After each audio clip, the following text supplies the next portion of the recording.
So major important అంటే anterior fontanelle ఇది 1.5 year తర్వాత క్లోజ్ అవుతుంది. ఎందుకంటే ఇది ఇంపార్టెంట్. మనం అనుకుంటుంటాం చిన్నపిల్లల్లో, మన పెద్దవాళ్ళు చాలామంది చెప్తుంటారు మాడు జాగ్రత్త, మాడు జాగ్రత్త అని.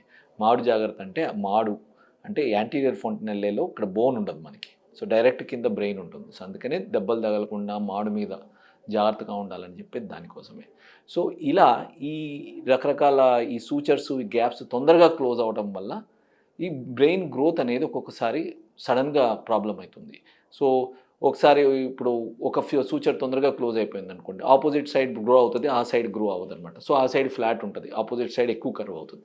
సో ఇట్లా కొన్ని అనామలీస్ వస్తుంటాయి. దీన్నే క్రేనియోఫేషియల్ అనామలీస్ అంటారు. సో ఇది రకరకాల క్రేనియోఫేషియల్ అనామలీస్ ఉంటాయి.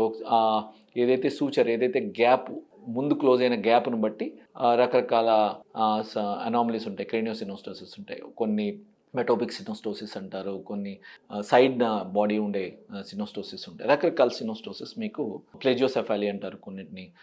అలా రకరకాల సూచర్స్ని బట్టి డిఫెక్ట్స్ ఉంటాయి.